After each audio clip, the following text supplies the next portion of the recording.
समझना है कि अब तक तो पूरी थ्योरी समझ में आ गई होगी। मैंने आपसे कई बार पूछा और आप लोगों ने बताया भी। क्रिटिक करते हैं। क्रिटिक इसकी बहुत लंबी चौड़ी नहीं है। सबसे बड़ी क्रिटिक तो यही है जो आप लोग खुद समझ गए होंगे पूरी पढ़ाई के दौरान, कि ये क्या कह रहे हैं। ये कह रहे हैं कि जो सभी तरह के जो जो फर्स्ट फेज में उन्होंने कहा कि सारे राइट्स, सारे अपॉर्चुनिटीज वगैरह वगैरह पर इक्वल सबका अधिकार है, कम ना ज्यादा। और इसको ये बहुत बड़ा नैतिक गुण, moral theory, moral principle, moral value बता रहे हैं। ये ठीक नहीं है। ये ठीक इसलिए नहीं है, और खास तौर पे वहां ठीक नहीं है जहां पर भी जो डेप्रिवेशन है, डिप्राइवनेस है, वो अगर कल्चरल, सांस्कृतिक या ऐतिहासिक, हिस्टोरिकल है। जो क्लास हिस्टोरिकली डिप्राइव्ड है, जैसे वर्ल्ड वाइड हम मान लीजिए स्त्रियां हिस्टोरिकल डिप्राइव्ड हैं। भारत के संदर्भ में दलित, या कोई इलाके, कोई जगह हो सकते हैं, पूर्वी उत्तर प्रदेश, बिहार, छत्तीसगढ़, उड़ीसा इत्यादि। ये हिस्टोरिकली डिप्राइव्ड जगह हैं या हिस्टोरिकल डिप्राइव्ड सेक्शंस हैं। अगर इक्वलिटी अगर रखेंगे, अगर इक्वल ढंग से डिस्ट्रीब्यूशन करेंगे चीजों का, तो ये कभी भी उभर नहीं पाएंगे। और इसी को मैंने आपको पहले ही पॉलिटी में पढ़ा दिया है। वो था पॉजिटिव डिस्क्रिमिनेशन।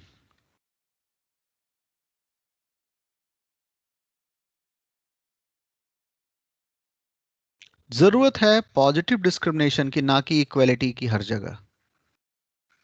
खास तौर पे जहां पर कल्चरल या हिस्टोरिकल डिप्राइवनेस है। तो इसके जो सबसे बड़े क्रिटिक हैं दुनिया में, वो हैं जो फेमिनिस्ट हैं। खास तौर पे रेडिकल फेमिनिस्ट। ओवरऑल फेमिनिस्ट और रेडिकल वाले तो उनको पानी पी पी के गाली देते हैं, थकते ही नहीं है गाली देने से। क्योंकि ये इक्वलिटी की बात कर रहे हैं, अपॉर्चुनिटीज और राइट्स एंड फ्रीडम में। जबकि जरूरत है इक्वलिटी से इनका एक्चुअल में इनजस्टिस होगा, क्योंकि इक्वलिटी को ही ये जस्टिस बता रहा है। बोलो, यहां तक बात समझ में आ रही है ना? मुश्किल तो नहीं हो रही?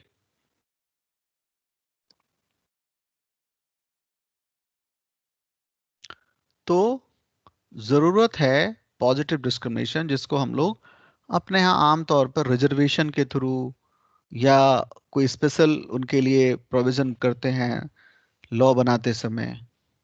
क्योंकि अगर इक्वलिटी रखेंगे तो एक्चुअल में इस जो डिप्राइव्ड सेक्शन है, जो इस तरह से डिप्राइव्ड है, हाँ, ये उन समाजों में, उन सोसाइटीज के लिए तो ठीक है जहां पर डिप्रिवेशन या फर्क इतना, गैप इतना ज्यादा नहीं है सोसाइटी के अंदर। और ऐसी सोसाइटी दुनिया में कहीं नहीं है।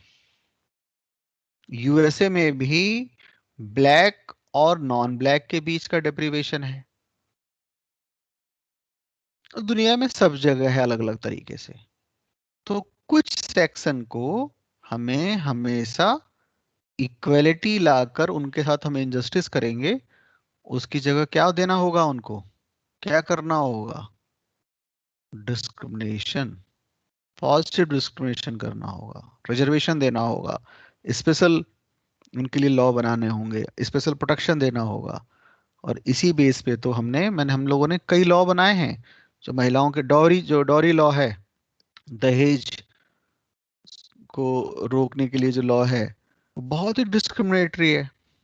इतना डिस्क्रिमिनेटरी है कि कई बार इसके दुरुपयोग देखने को मिलते हैं।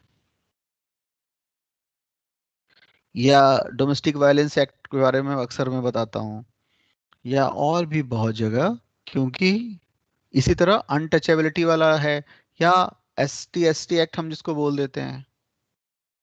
कोई शेड्यूल कास्ट का व्यक्ति किसी को उस पे एलिगेशन करता है कि इसने अकॉर्डिंग टू जो लॉ है, वो मेरे साथ कोई अभद्रता की है, मेरे साथ कोई उसने, मेरे कास्ट की वजह से उसने मुझे किसी भी तरह से डिस्क्रिमिनेट किया है मुझे किसी चीज में, तो ओनस ऑफ प्रूफ जो है वो जिसके ऊपर आरोप है उसको करना होता है, जो कि बहुत ही मुश्किल है, आसान नहीं है।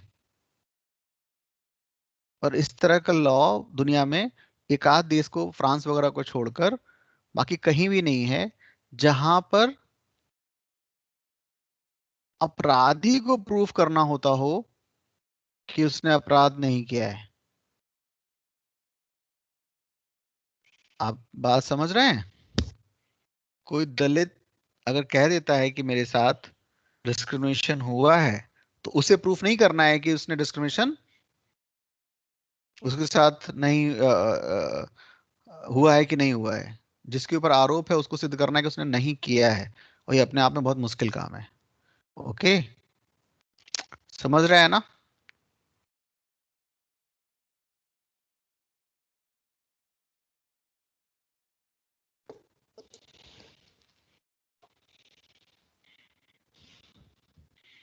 तो कहने का मतलब है ये इक्वलिटी एक्चुअल में इनजस्टिस लेके आ रहा है, और ये पूरी बात जस्टिस की कर रहे हैं ये।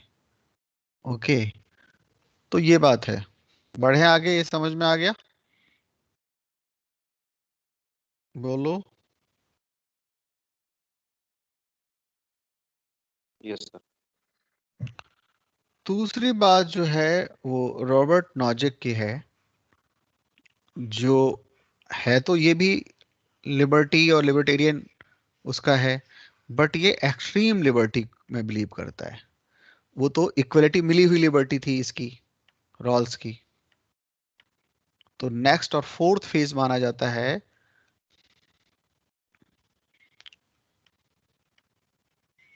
और इसके फेज को बोलते हैं स्वच्छंदतावाद, स्वच्छंदतावाद, या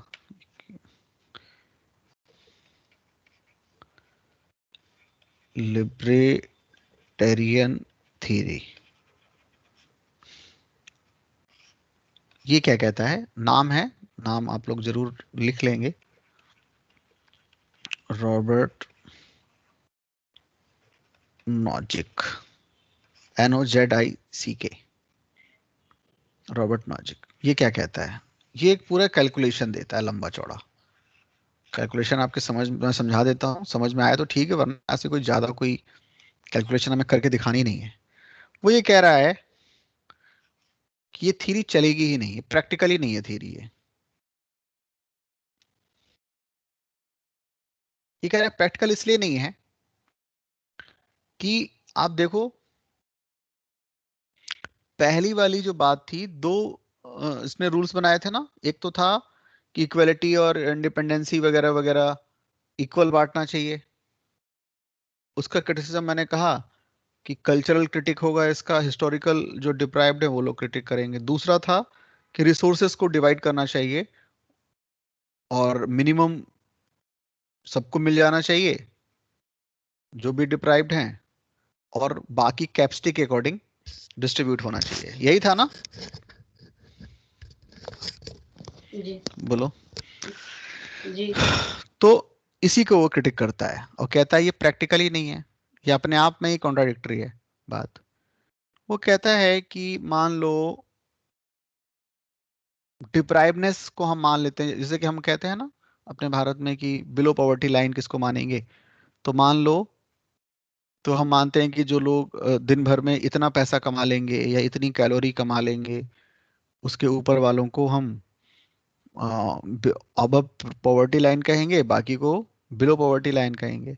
ऐसे ही कहता है कि ये इस थ्योरी को ऐसे समझें, भारत के लिए ही समझ लो। हम पूरी तरह से मान लो हम इस थ्योरी को अपनाते हैं इकोनॉमी में, रॉल्स की, और हम कहते हैं कि जो BPL है, जिसके पास भी 9 रुपए हैं, रुपए मान ले रहे हैं, ठीक है, 9 रुपए हैं, वो BPL है। 10 रुपए होते ही वो मान लेंगे कि वो BPL से ऊपर है। कोई क्राइटेरिया तो मानना ही पड़ेगा, हीनता के क्या क्राइटेरिया मानेंगे? मान लो हमने 9 रुपए, और 9 रुपए से नीचे वाले BPL होंगे, और इसके ऊपर एपीएल होंगे, ये मान लेते हैं 9 रुपए। अब देखो ये कह रहा है लॉजिक कि मान लो कोई सोसाइटी है जहां पर लेट से 100 लोग हैं, तो टोटल पॉपुलेशन 100 लोग, 100 कमाने वाले लोग हैं। उसमें से 20 लोग हैं जो लेट से 100 रुपीज कमाते हैं। तो कितना एसेट क्रिएट कर रहे हैं साल भर में? 2000। बड़ी संख्या तो हमेशा भारत जैसे देश में कामचोरों की होगी। तो 80 लोग हैं जो मेहनत करते हैं और 5 रुपए कमाते हैं, क्योंकि रिसोर्सेस का आवंटन कैसे होना है? कैपेसिटी के अकॉर्डिंग। तो 180 लोग जो बचे वो 5 रुपए कमाते हैं, तो कितना इन्होंने कमाया? 400, है ना? 400 कमाते हैं। तो अगर हम डिवाइड करें 400/80, तो कितने रुपए आ गए बताओ? प्रत्येक आदमी को कितना मिला यहाँ पे? करो डिवाइड। 5 रुपये। 5 रुपए। पर 5 रुपए कमा रहे हैं तो डिप्रीवेशन से नीचे हैं।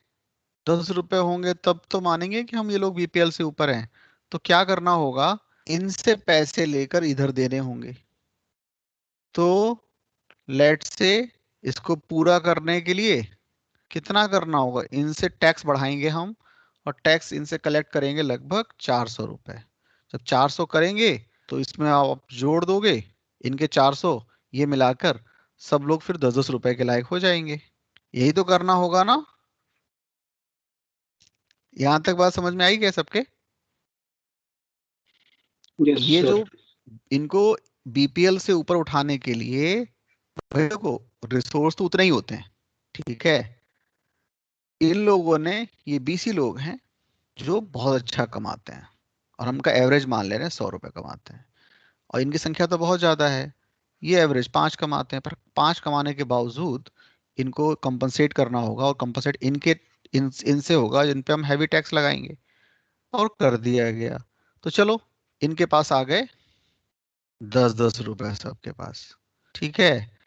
इनके पास प्रॉपर्टी घट गई, क्योंकि अगर टैक्स, हैवी टैक्स नहीं लगाते इनको कॉम्पनसेट करने के लिए, तो ये इनके पास होता, वरना अब इनके पास बचा है केवल 1600 रुपए।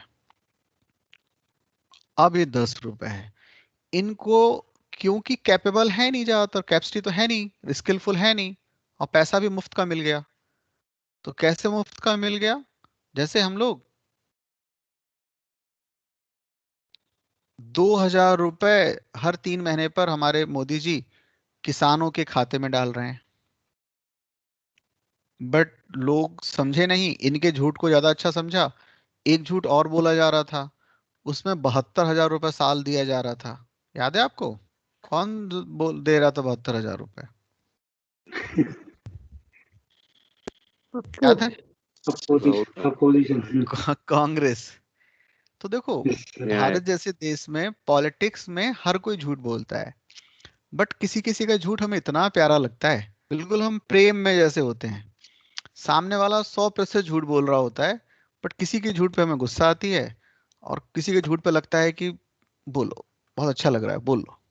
तो हम लॉजिकली तो सोच नहीं रहे, हम प्रेम में थे एक व्यक्ति के, और कहा कि तुम्हारा झूठ बहुत अच्छा लग रहा है, तुम्हें वोट दे देते हैं।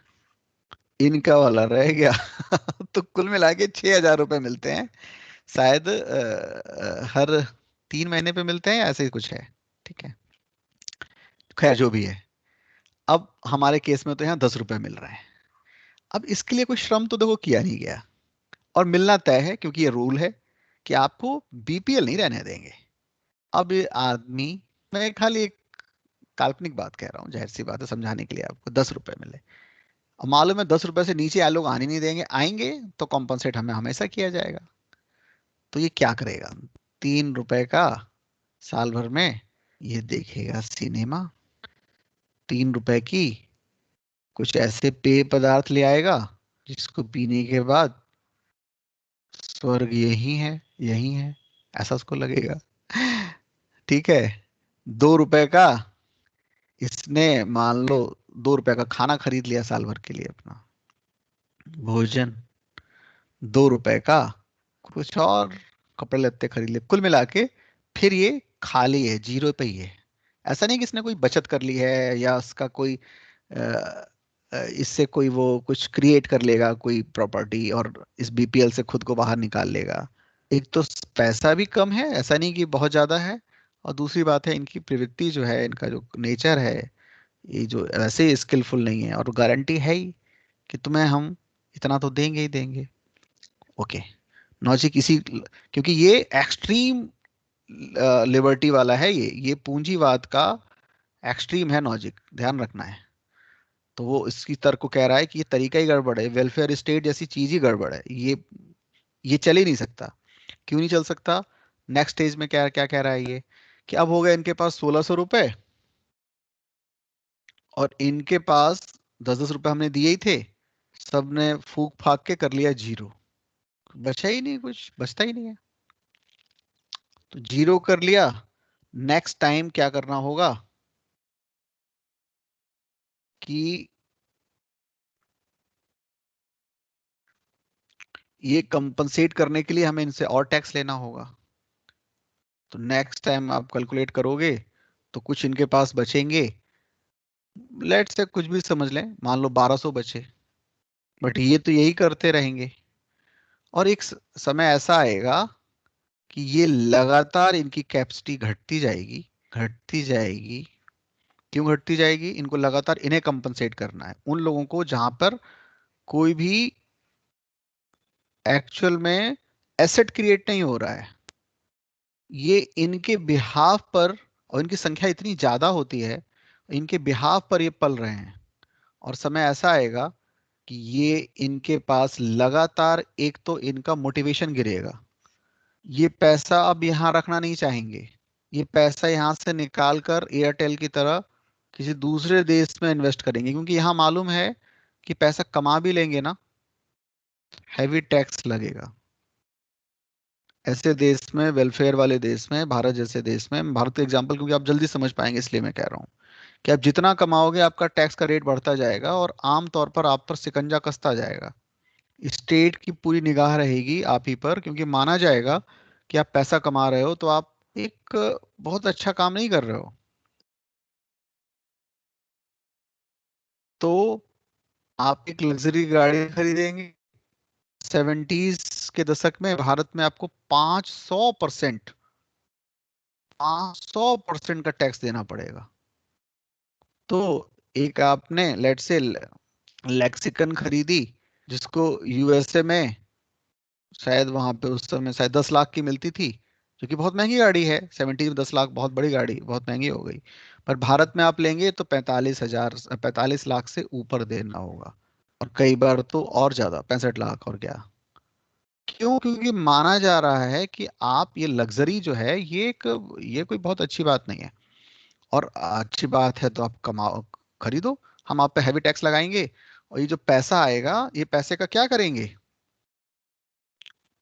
उन लोगों को जो लगातार लायबिलिटी हैं और बने ही रहेंगे अपने नेचर के अकॉर्डिंग, उन पे खर्च करेंगे। और आप एक समय ऐसा आएगा कि देते देते यहाँ के लोग एक तो मोटिवेट कम होंगे, कहीं बाहर इन्वेस्ट करेंगे या कम कमाएंगे, और ये प्रोसेस चल ही नहीं पाएगा। मोटे तौर पे ये कह रहा है, ये बात समझ में आ रही है? और उससे भी बड़ी बात क्या कह रहा है? कह रहा है कि जो बेसिक प्रिंसिपल था, साधन और साध्य का, मीन्स एंड एंड का, ये कमाने वाले लोग क्या हैं इनके लिए? बताओ। मीन्स। और मीन्स बनाना, किसी को भी साधन बनाना, ये तो इथिकल किसी भी तरह से कहीं भी नहीं माना जाता। आप ही नहीं मानोगे, खासतौर पे तब जब आप कह रहे हो कि आप डियोंटोलॉजिस्ट हो, डियोंटोलॉजी में बिलीव करते हो। ये तो लगातार मीन्स हैं इनके लिए, इनके लिए तो एटीएम है ये। क्योंकि इनका काम है कमाना। और कैसे कमाया इन्होंने? इसमें कोई डॉक्टर है, कोई इंजीनियर है, कोई बिजनेसमैन है, जो अपनी अपनी श्रम को, अपनी क्षमता को घड़ी के हिसाब से 7 घंटे की नौकरी के लिए नहीं कर रहा। एक बिजनेसमैन 16 घंटे, 18 घंटे, एक डॉक्टर 16 घंटे, 18 घंटे काम कर रहा है ना। कई डॉक्टर्स को आप जानते होंगे जो क्लिनिक में ही, मतलब अपने उनको चैम्बर में ही सोना पड़ता है, क्योंकि लगातार इतना सारा काम होता है। सिविल हॉस्पिटल में, ये सिविल नहीं, शायद ये था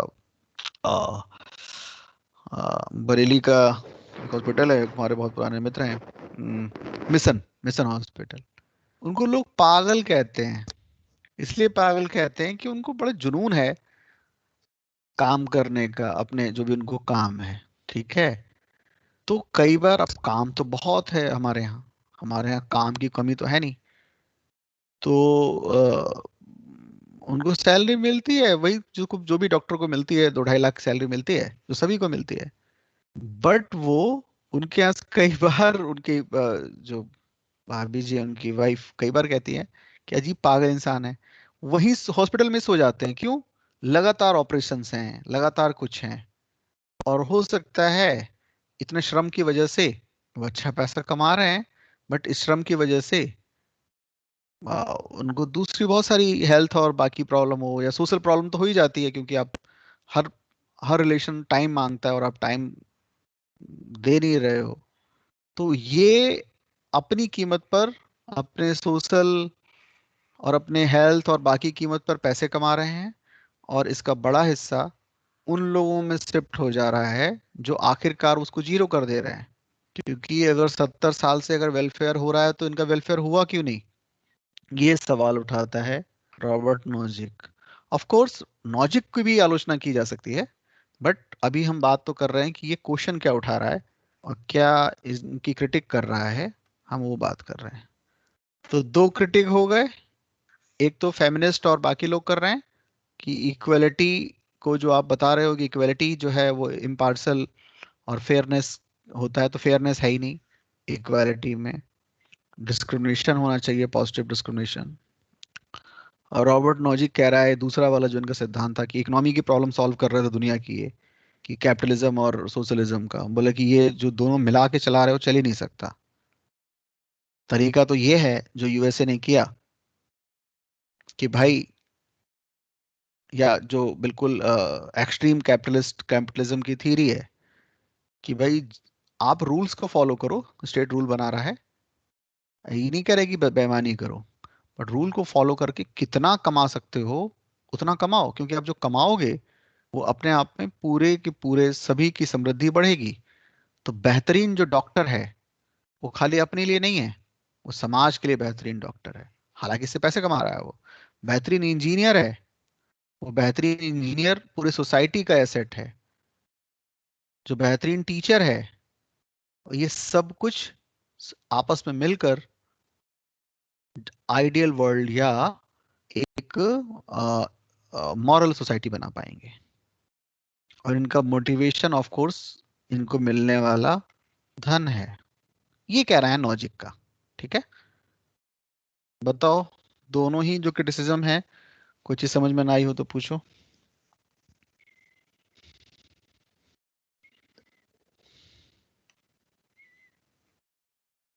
क्लियर है? ठीक है। तो लॉजिक कह रहा है कि मॉडल देखो ऐसा होना चाहिए। लॉजिक कह रहा है कि मैं भी जो हूं वो डियोंटोलॉजिस्ट हूं, और मेरे लिए भी राइट, उचित की पहचान करना मेरा काम है। तो मेरे लिए उचित है कि हर आदमी एंड है। Everyone is and. कोई भी साध्य नहीं है, और सॉरी, कोई भी साधन नहीं है, हर कोई साध्य है। तो आप उस इस वाले मॉडल में ये क्या कर रहा है रॉल्स, कि अमीरों को मतलब जो कैपेबल लोग हैं, कहने का मतलब जो काम कर रहे हैं। तो 70s में मैंने कहा हमारे यहाँ तो इनकम टैक्स भी 45% था, कॉर्पोरेट टैक्स 45% था, और चीजों को जोड़ लें तो लगभग अगर वो पूरी ईमानदारी से दे रहा है तो लगभग मोटे तौर पे 55 से 60% वो टैक्स देगा। हालांकि वो घर बाहर सामान खरीदेगा तो फिर टैक्स देगा, मतलब पूरी जिंदगी टैक्स ही देगा। ठीक है। और किसके लिए दे रहा है तो वो बात है। तो ये कह रहा है कि पहली बात तो पहला प्रिंसिपल ध्यान रखना है अकॉर्डिंग टू लॉजिक, कि हर कोई एंड है तो कोई भी इसमें मीन्स नहीं है। दूसरी बात कह रहा है जो ज्यादा इंपॉर्टेंट है, वो कह रहा है इन इंटाइटलमेंट।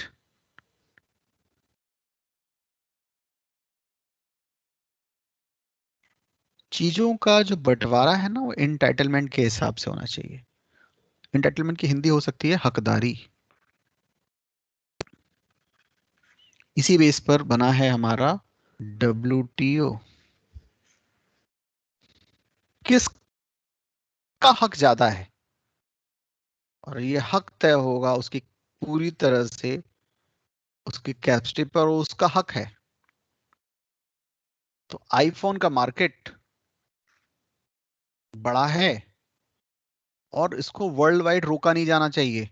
इसलिए नहीं कि भारत भारत एक मान लो घटिया फोन बना रहा है, क्या नाम था उसका, माइक्रोमैक्स, तो हो सकता है उसकी भी मार्केट हो तो वो रहे।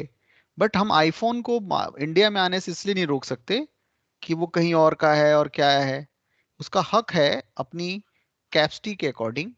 आप किसी को मजबूर तो कर नहीं रहे कि लो या मत लो, बट वो इंटाइटल्ड है अपना माल कहीं भी बेचने में जहां भी उसकी डिमांड है। इस तरह की बात वो कर रहा है। खैर ठीक है, तो हमें खैर रॉबर्ट नॉजिक नहीं पढ़ना, बट मैंने आपको एक बात बता दी। तो कुल मिला के जॉन रॉल्स के आलोचक या इसके क्रिटिक कौन कौन लोग हैं, बताओ किस तरह की आलोचना है इसकी।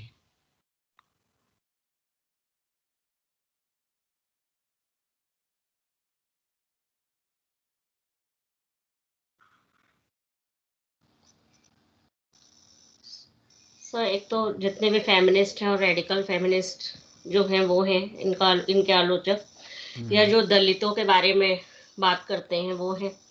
इसके हम्म, अलावा इन्होंने कहा इक्वलिटी की बात कही है, तो उन्होंने बोला है कि इक्वलिटी जस्ट नहीं है, हम्म, क्योंकि समाज में जो स्टार्टिंग और एंड पॉइंट है वो सेम नहीं है। हाँ। तो अब है हमारा। और सबसे बड़े क्रिटिक रॉबर्ट नॉजिक हैं, जिनके हाँ बारे में भी आपने लिबर्टेरियन थ्योरी पढ़ाई है। हाँ। तो ये थे हमारे दूसरे थिंकर जो बड़े थिंकर हैं। और तीसरा नंबर आता है गांधी का। गांधी भी डियोंटोलॉजिस्ट हैं, ये भी उचित की पहचान कर रहे हैं, व्हाट इज राइट उसकी खोज है इनकी। और जो राइट है वही करने लायक है, यहाँ तक सारे कॉमन हैं। जो राइट है वही करना चाहिए, ये सारे डियोंटोलॉजिस्ट कह रहे हैं।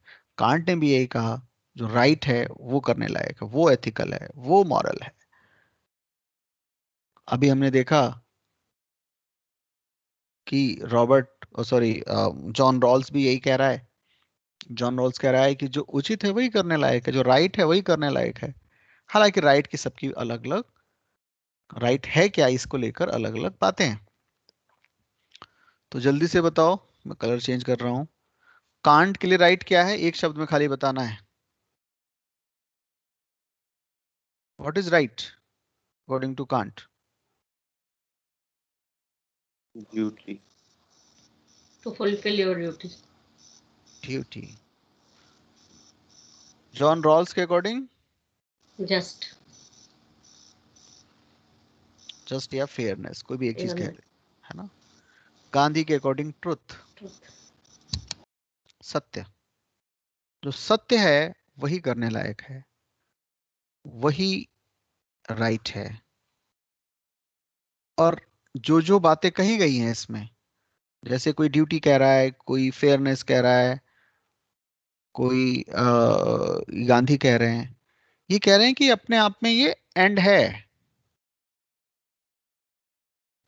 इसका रिजल्ट क्या होगा इसको लेकर ज्यादा, ये रिजल्ट वाले हैं ही नहीं। रिजल्ट वाले तो कौन लोग हैं, टेलियोलॉजी, है ना। तो गांधी के हिसाब से ये सत्य है। और ये तीनों जो बातें हैं जो राइट तक हमें पहुंचा रही हैं, यूनिवर्सल हैं। तो एक मोटा अंतर हमें ध्यान रखना है, टेलियोलॉजिकल जो है, टेलियोलॉजी वो व्यक्तिगत है, इंडिविजुअल है, और ये जो है थ्री ओवरऑल यूनिवर्सल हैं, सार्वभौमिक हैं। तो गांधी गांधी की सार्वभौमिकता सत्य है, ट्रुथ। गांधी तो यहां तक कहते हैं ट्रुथ और ईश्वर में, गॉड एंड ट्रुथ में, सत्य और ईश्वर में कोई फर्क नहीं है। सत्य ही ईश्वर है, ईश्वर ही सत्य है। तो सत्य इनके लिए अल्टीमेट चीज है। तो खैर, हमें क्योंकि गांधी को बहुत डिटेल में पढ़ना है, और मैं चाहता हूं कि गांधी आपके ठीक से समझ में आए, ज्यादातर लोगों के समझ में नहीं आए हैं, इसलिए इनके बहुत ज्यादा क्रिटिक हैं। लोग कहते हैं कि गांधी तो इररिलेवेंट हैं। पचासों तरह से क्वेश्चन पूछा जा चुका है कि गांधी रिलेवेंट है या नहीं।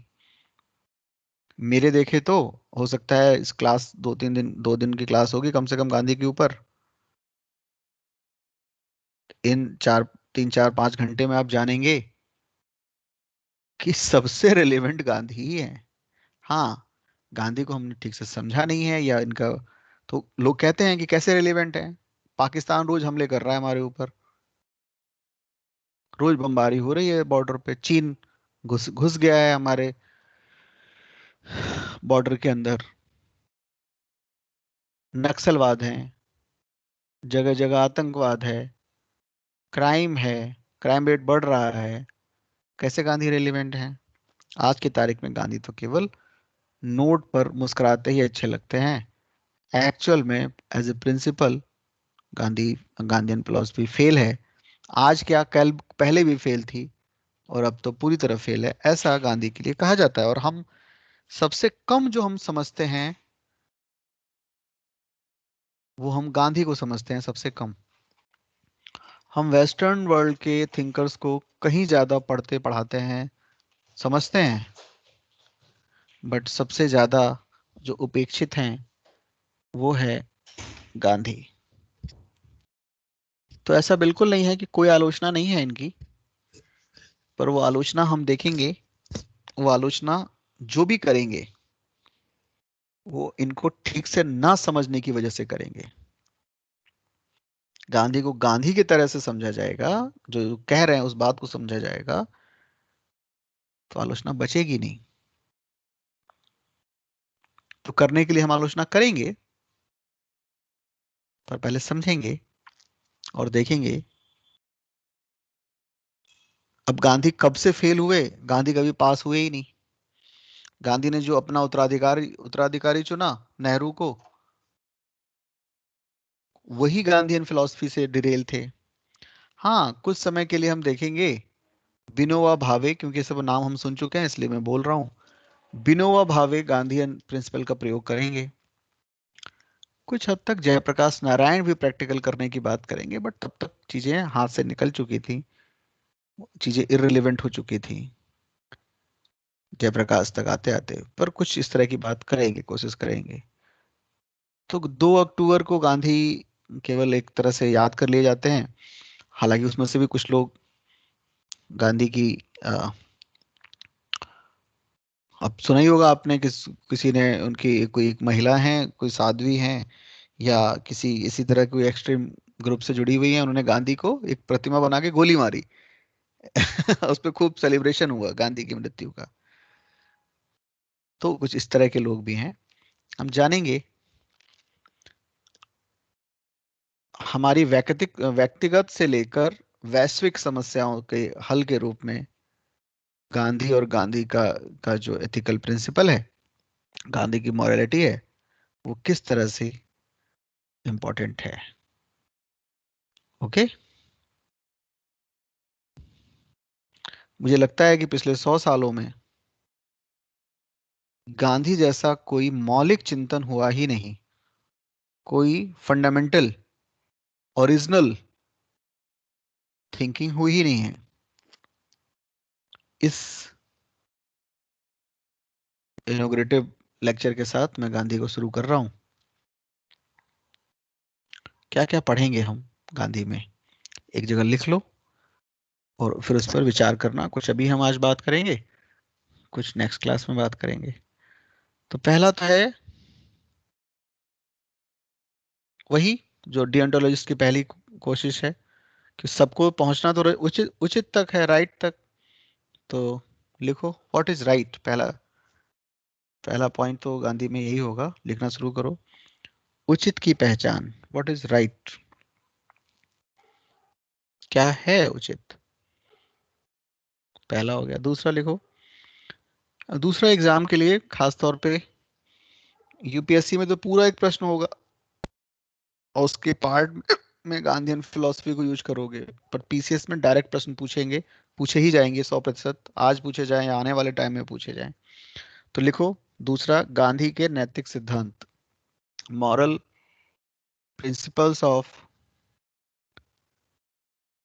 गांधीयन फिलोसफी, गांधी दर्शन के नैतिक सिद्धांत। तो गांधी के नैतिक सिद्धांत क्या हैं, लिख लो। एबीसीडी करके इसमें बहुत सारे सिद्धांत मैं लिखाऊंगा, और जो लिखा दूं उसके बाद भी एक आध लाइन छोड़ देना, फिर कभी आगे और चीजें जोड़ सकते हैं। तो लिखो गांधी का सबसे पहला सिद्धांत हम पढ़ेंगे या पढ़ना चाहिए क्रम में समझने में, वह है स्वराज्य। इंग्लिश में भी स्वराज्य ही है, स्वराज स्वराज। दूसरा है सत्याग्रह। तो गांधी का स्वराज्य क्या है, सत्याग्रह क्या है। अगला लिखो, या सी या थर्ड पॉइंट जो भी है, trusteeship, trusteeship in economic philosophy, trusteeship का सिद्धांत आर्थिक क्षेत्र में, आर्थिक दर्शन में। नेक्स्ट पॉइंट लिखो इसी में, जो इनके मॉरल प्रिंसिपल्स हैं गांधी के, उसी में सर्वोदय। सर्वोदय, सर्वोदय पे क्वेश्चन पूछा जा चुका है राजस्थान पीसीएस में, और भी जगह पूछा जा सकता है, और यूपी में तो देखो गांधी को इतने ढंग से पढ़ना है, गांधी हमेशा रिलेवेंट रहेंगे सिविल सर्विसेज में, गांधी से रिलेटेड क्वेश्चंस और मल्टीपल जगह। तो गांधी को ठीक ढंग से समझना है हमें। सर्वोदय, सर्वोदय का सिद्धांत। अगला लिखो सर साध्य। इंग्लिश में क्या होता है, इंग्लिश में क्या होता है सर्वोदय? सर्वोदया, सर्वोदया सीधे। अच्छा ओके। इसकी बाद में हम लोग कुछ इंग्लिश बोलेंगे, बट वो जबरदस्ती की बनाई इंग्लिश होगी। जो गांधी की अपनी जो थ्योरी है उसमें उन्होंने इन्हीं शब्दों का, इन्हीं वर्ड्स का यूज किया है, सर्वोदय। अगला है साधन साध्य संबंध, यानी कि मीन्स एंड रिलेशन, दोनों में हाइफन देना। साधन साध्य, मीन्स हाइफन एंड रिलेशन। क्या संबंध है साधन साध्य में, क्या हमें केवल पवित्र रखना है, हमें केवल पायस रखना है अपने एंड को, या हमें एंड के साथ साथ मीन्स भी उतने ही एथिकल और मॉरल होने चाहिए। तो क्या रिलेशन है एंड और मीन्स का, मीन्स और एंड का, साधन और साध्य का, ये गांधी ने बहुत विस्तार से समझाया है, तो समझेंगे। नेक्स्ट है एनार्की, हिंदी है अराजकता। Gandhi was a anarchist, Gandhi एक अराजकतावादी राजनीतिज्ञ थे। तो क्या है गांधी की अराजकता, एनार्की ऑफ गांधी। तो अगला पॉइंट एनार्की समझेंगे, anarchy of Gandhi. Most evergreen एक टॉपिक है गांधी से जुड़ा हुआ, लिखो वर्ण व्यवस्था का समर्थन, सपोर्ट ऑफ वर्णा सिस्टम। गांधी सबसे बड़े सपोर्टर हैं पिछले 100 साल में वर्णा सिस्टम के। तो देखेंगे कि गांधी का वर्णा सिस्टम है क्या। फिर यूपीएससी मैंने क्वेश्चन पूछ लिया, पूछना नहीं चाहिए था, यूपीएससी के स्टैंडर्ड का तो नहीं है, बट कई क्वेश्चन बहुत ही फजूल से पूछ भी लेते हैं यूपीएससी। अगला क्वेश्चन याद आ गया मुझे, लिखो 7 सिंस, 7 पाप। 7 पाप, 7 पाप की बात की है उन्होंने, 7 सिंस, 7 तरह के पाप होते हैं। ये इतना फैक्चुअल क्वेश्चन पूछ लिया, लेकिन ठीक है। इस तरह के क्वेश्चन कहाँ पूछे जाते हैं? राजस्थान में भरमार है फैक्चुअल। फैक्चुअल मतलब इसमें ज्यादा दिमाग लगाना ही नहीं है, गांधी ने बताया 7 पाप कौन कौन से, वो लिख देना है, लेकिन फिर भी तैयार कर लेंगे। एक और लिख लो, फिर हम बाद में एक आध लाइन छोड़ देना, कुछ और लिखेंगे। एक लास्ट लिख लो, स्पिरिचुअल इंडिविजुअलिज्म, आध्यात्मिक व्यक्तिवाद।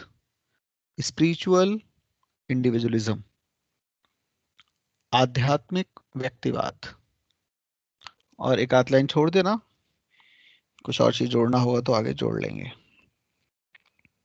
तो दूसरा पॉइंट हो गया गांधी में, गांधी के मॉरल थीरीज या मॉरल प्रिंसिपल्स।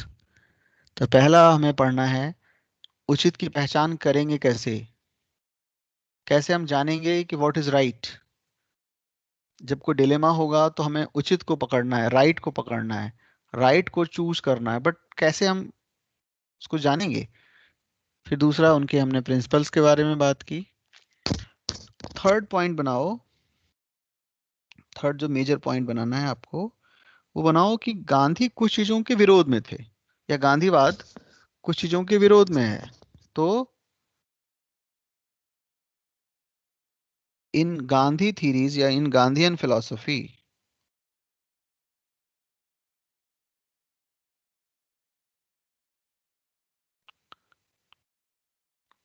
तो गांधी अपोज करते हैं कुछ चीजों का। तो oppose, opposes of some things, few things in Gandhi philosophy.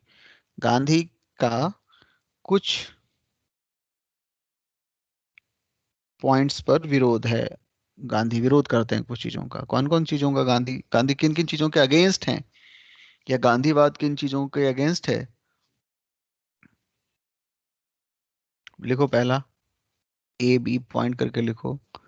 Capitalism, पूंजीवाद के गांधी विरोध में है।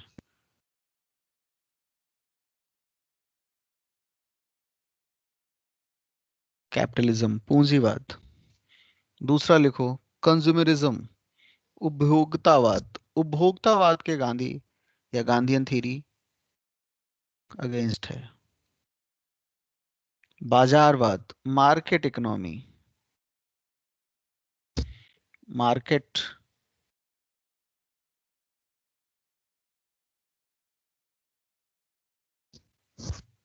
और सुन के आश्चर्य होगा, गांधी वकीलों के विरोध में है, अगेंस्ट एडवोकेट्स। गांधी डॉक्टर के विरोध में है, अगेंस्ट डॉक्टर।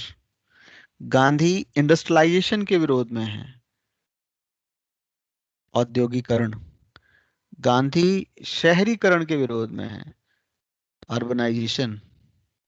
तो against Gandhi, Gandhian principle against इन लिबरलाइजेशन, मार्केट इकोनॉमी, डॉक्टर्स,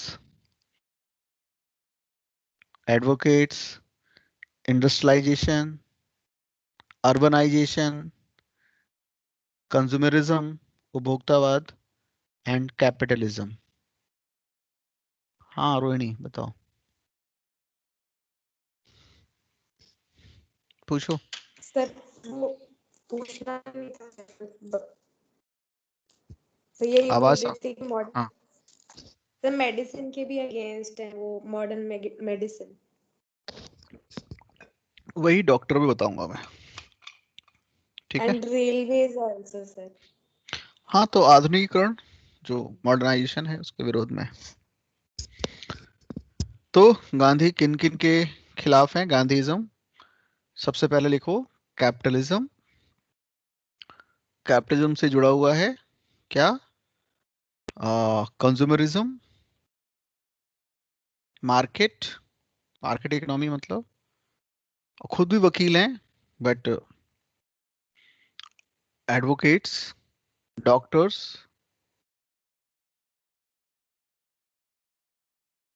और इंडस्ट्रियलाइजेशन, और क्या बताया?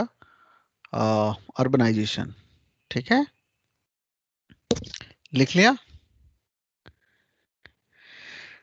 लास्ट में इनकी क्रिटिक करेंगे, और अब गांधी को क्रिटिक करने के लिए अब हमारी तो हैसियत है नहीं, तो इनको लेकर आएंगे, किसको सामने ला देंगे?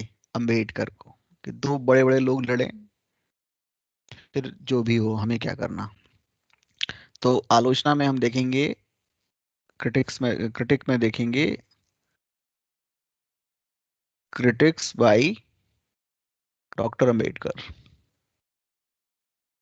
उन दोनों को भिड़ा देंगे, दो महान लोग हैं, वो आपस में निपटे, हमें क्या। यहां तक बात क्लियर है सबको? तो इन 4 पॉइंट्स में कुछ पूछना है क्या? रोहिणी पूछो, हैंड रेज किया है तुमने? शायद गलती से हाथ हैंड रेज नहीं किया हुआ अच्छा, था, नहीं वो दिखा ओके रहा है। ओके, ठीक है ठीक है, डाउन कर लो, हाथ में दर्द हो जाएगा बहुत देर तक। ओके, तो ये 3-4 पॉइंट हैं, तो हम देखते हैं। सबसे पहले शुरुआत करते हैं,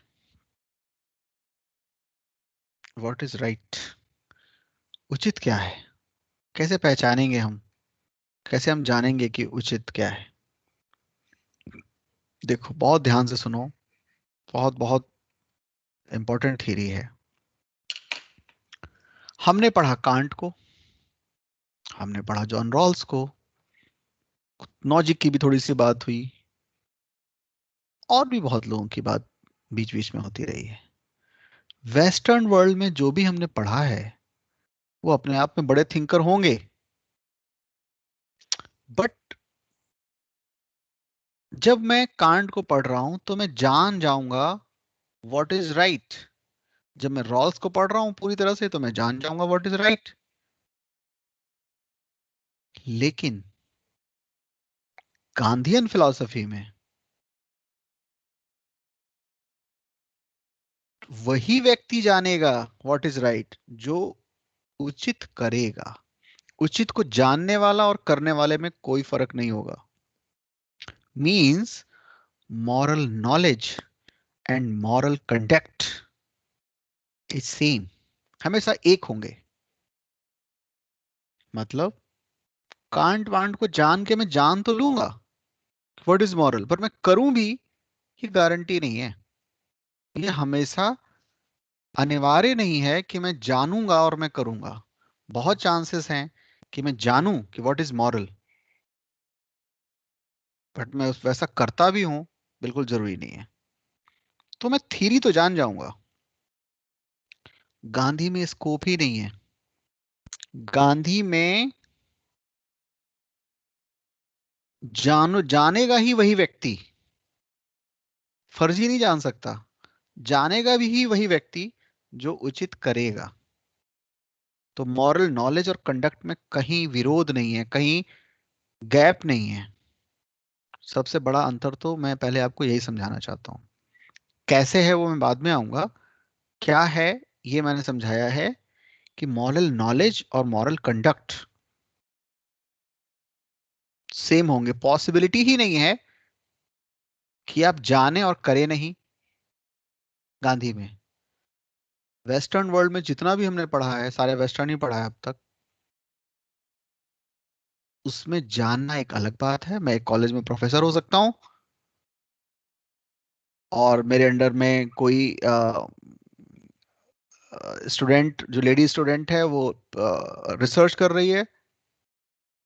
मैं जानता हूं कि उसको एक्सप्लॉइट करना इमोरल है, एथिक्स का ही टीचर हूं।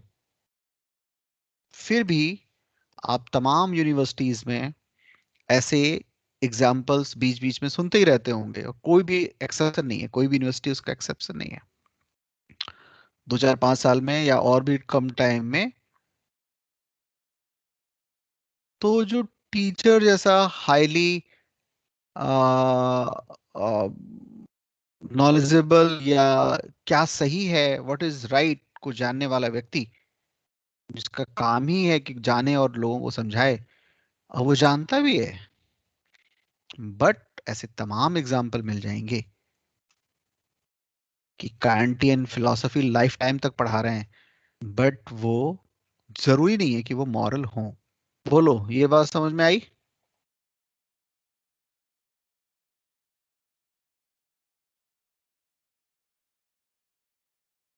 बोलते चलो फटाफट, आज मेरी खुद बैटरी डाउन है।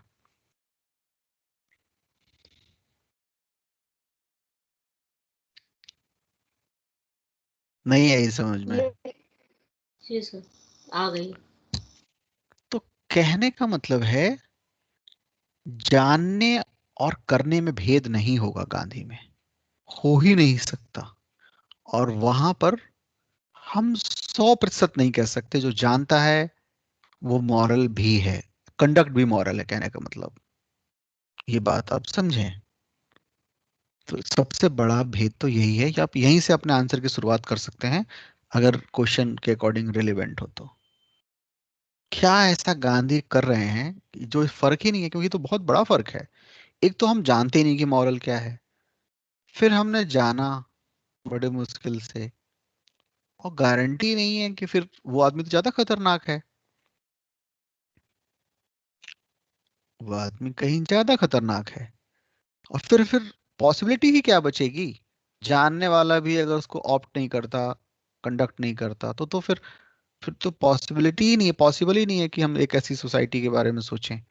गांधी क्या करते हैं, इस तरह से मैं चाहता हूं कि आप में एक जिज्ञासा जगे कि गांधी को, जो मैंने शुरू में कहा कि गांधी सबसे कम समझे जाने वाले थिंकर हैं, या तो हमने घर की मुर्गी दाल बराबर मान लिया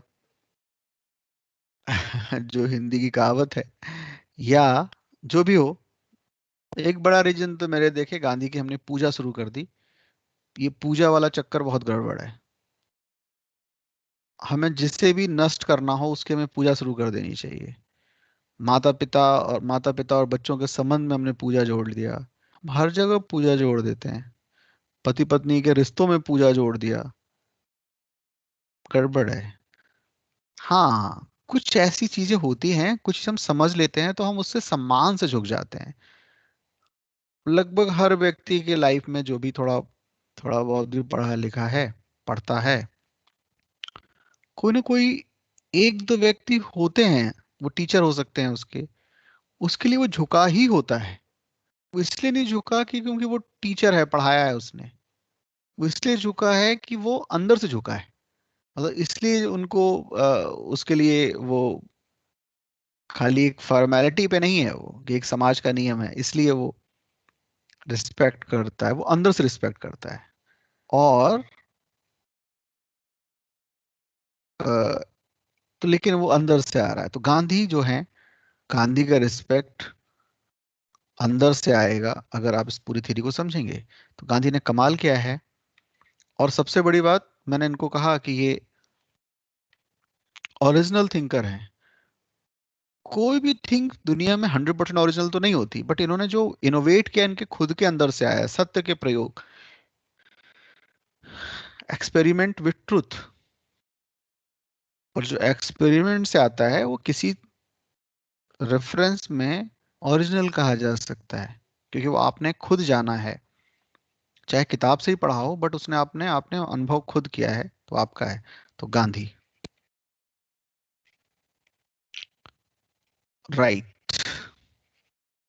उचित।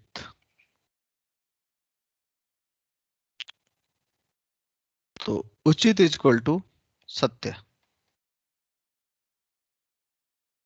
ट्रुथ। सत्य क्या है,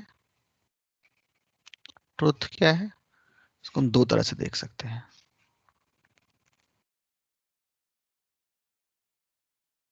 सत्य के दो पार्ट हम कर सकते हैं। सत्य को समझने में कुछ चीजें, कुछ थॉट, कुछ चेतना, कुछ कॉन्सेप्ट सहायक हैं, हेल्पफुल हैं।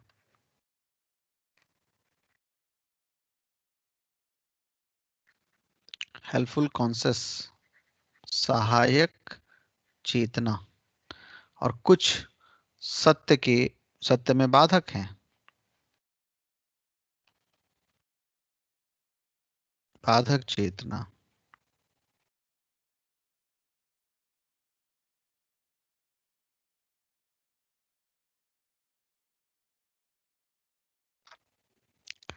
या उससे पहले हम जाने कि सत्य है क्या, एक बार और जान लें। हालांकि अब सब लोग जानते हैं सत्य के बारे में तो, बट फिर भी सत्य क्या है, ट्रुथ क्या है? Truth is equal to universal. सत्य है सार्वभौमिक,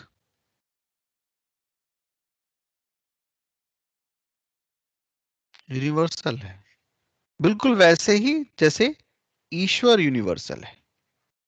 कोई ऐसी जगह नहीं है जहां ईश्वर नहीं है। ईश्वर विहीन जगह अपने आप में कॉन्ट्राडिक्टरी लैंग्वेज है। तो ईश्वर, ईश्वर कैसा है? एक है। अलग अलग रूपों में ईश्वर तो एक ही है।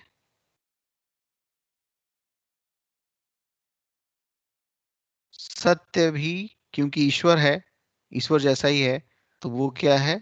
वो भी एक है। सत्य भी एक है। तो सत्य इक्वल टू ईश्वर है। ईश्वर सत्य एक कैसे हैं गांधी के अकॉर्डिंग? दोनों में यूनिवर्सैलिटी है,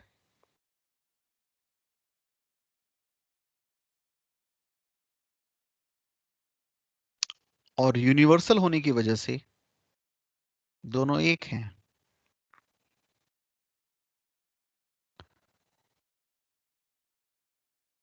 तो यहां से गांधी शुरुआत करते हैं अपने सत्य की। वो कहते हैं कि राइट कंडक्ट वो है जो ट्रूथफुल है, और ट्रूथ बिल्कुल वैसा ही जैसा ईश्वर है। क्योंकि जो राइट है वो राइट है, ये क्वेश्चन पूछा जा चुका है, और उसमें आपको बहुत सारी बातें लिखनी होंगी। कांट भी यूज कर सकते हैं अगर कहीं और रेफरेंस नहीं है, खाली ये लिखा हुआ है राइट इज ऑलवेज राइट। तो उसमें लास्ट में क्रिटिक भी करेंगे ऐसे प्रश्न में, लेकिन फिलहाल गांधी यहां से शुरू कर रहे हैं। तो गांधी कह रहे हैं कि जो दो तरह की चीजें हो सकती हैं, एक तो ट्रुथ में हेल्पफुल और ट्रुथ में हर्डल।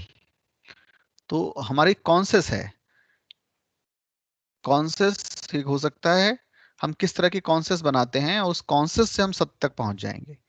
बात है वो सॉफ्टवेयर बनाने की। तो अगर हम कॉन्सेस बना पाए तो हम सत्य तक पहुंचेंगे, और हम सत्य करेंगे। तो सत्य में मैंने आपको बताया कि दो तरह से कह सकते हैं। सत्य में सहायक, सहायक चेतना, हेल्पफुल कॉन्सेस, और बाधक चेतना, हर्डल कॉन्सेस। तो कुछ हमारे कॉन्सेस ऐसे हैं जो हमारे जो राइट की जो समझ है, उचित की समझ, उसको कमजोर करती है। और कुछ हमारे जो कॉन्सेस है, हमारी चेतना का तरीका है, सोचने का तरीका है, वो सत्य को मजबूत करती है, उचित को मजबूत करती है। ऐसा क्या है, देखते हैं। हम कैसे जानेंगे कैसे बनती है ये? पहले जान लेते हैं कैसे बाधक चेतना बनती है, कैसे हर्डल हमारे कॉन्सेस में आता है, सत्य तक हम पहुंच नहीं पाते। जबकि सत्य और ईश्वर एक है, सब जगह है, हम देख नहीं पाते। क्यों नहीं देख पाते? आंखों पे पर्दा पड़ा है, आंखों पे हम कुछ और डाल लेते हैं तो नहीं देख पाते। जैसे कोई भी ऐसी जगह नहीं है जहां ईश्वर नहीं है और हम देख नहीं पाते। वो जो घर का छोटा सा बच्चा है हमारा, उसमें भी ईश्वर है, और जो चोर चोरी करके भाग गया उसमें भी है, जो पकड़ के ला रहा है उसमें भी है। हाथी में भी है, चींटी में भी है। ऐसी कोई चीज है ही नहीं जहाँ ईश्वर नहीं है, बट हम नहीं देखते। कैसे नहीं देखते, क्या बाधा है, यहां से गांधी शुरू करते हैं। ऐसी क्या कॉन्सेप्ट है जो बाधा डालती है?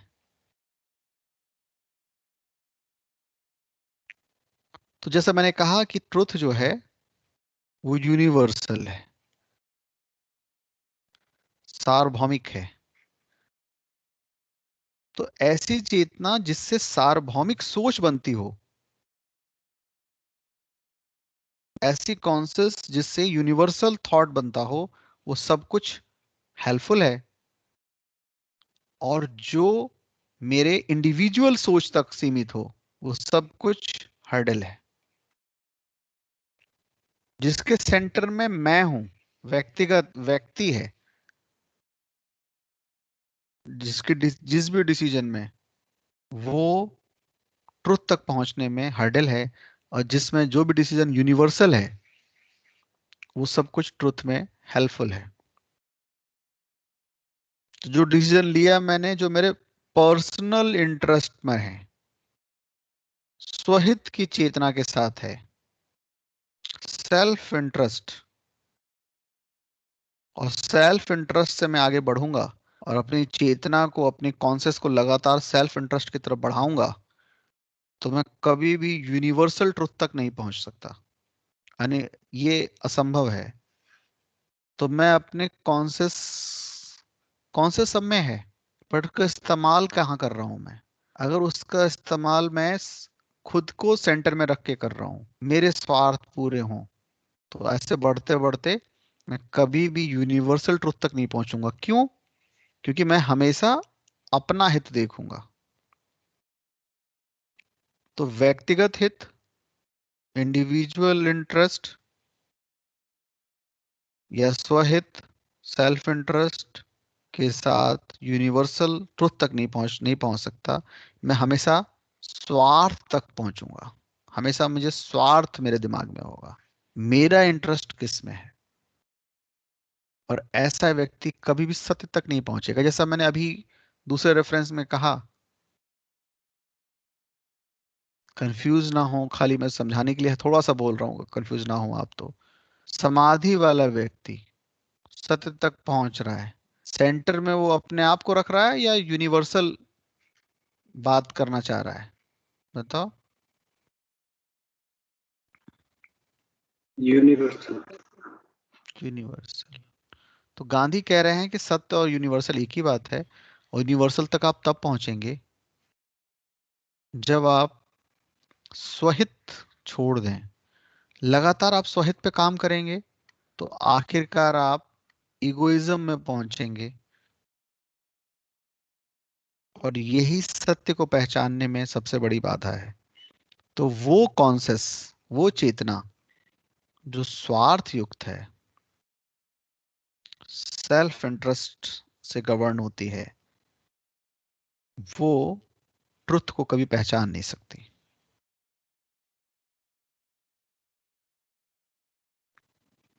और स्वार्थ युक्त चेतना जो है, सेल्फ इंटरेस्ट वाली जो चेतना है, वही बेसिक वजह है, बेसिक कारण है, मूल कारण है लालच का, ग्रीडीनेस और उपभोक्तावाद का, कंज्यूमरिज्म का। क्योंकि अगर मैं स्वार्थी हूं तो मैं अनिवार्य रूप से लालची भी हूं, ग्रीडी हूं। अगर मैं सारे काम सेल्फ इंटरेस्ट से ही मैं चलता हूं, गवर्न होता हूं, मेरी पूरी चेतना, मेरी कॉन्शियस गवर्न होती है, मेरा फायदा कहाँ है? मेरा फायदा, पर्सनल फायदा। तो मैं 100% ग्रीडी भी होऊंगा। और ये सब कुछ जो ग्रीड है वो मैं किस लिए कर रहा हूँ कि ज्यादा से ज्यादा उपभोग करूं, कंज्यूम करूं, कंज्यूमरिज्म। यहां तक पहले बताओ, समझ में बात आई? सारी बातें आ रही हैं समझ में?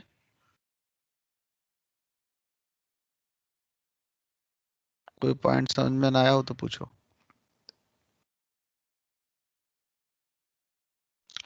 तो सत्य क्या है, ट्रुथ क्या है? यूनिवर्सल है, सबके लिए एक है, मतलब सबका हित एक है, और ये अपने आप में इंक्लूजन है, इंक्लूड कर रहे हैं दुनिया को, इंक्लूजन है।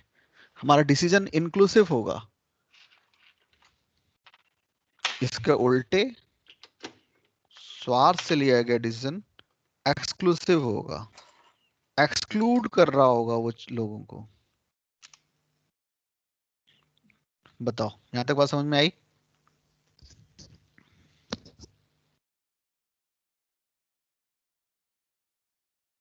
इंक्लूजन किस में है, यूनिवर्सल होने में या पर्सनल होने में?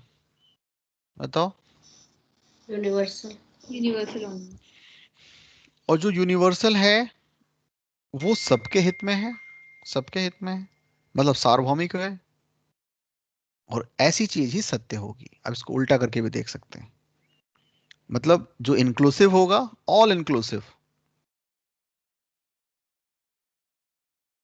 वो गुड फॉर ऑल होगा, गुड फॉर ऑल। जो गुड फॉर ऑल है वो यूनिवर्सल है, और यही ट्रुथ है। ऐसे साइकिल अब बना सकते हैं।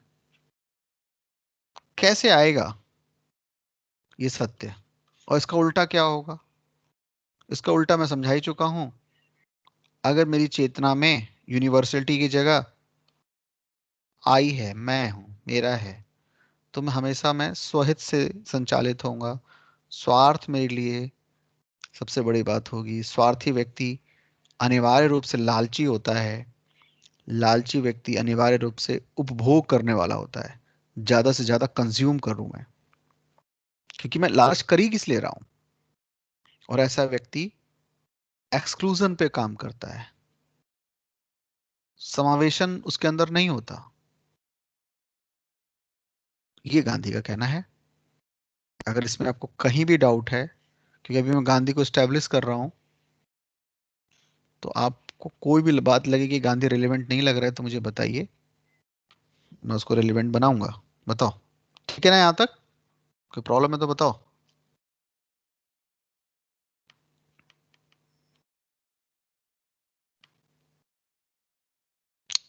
ठीक है।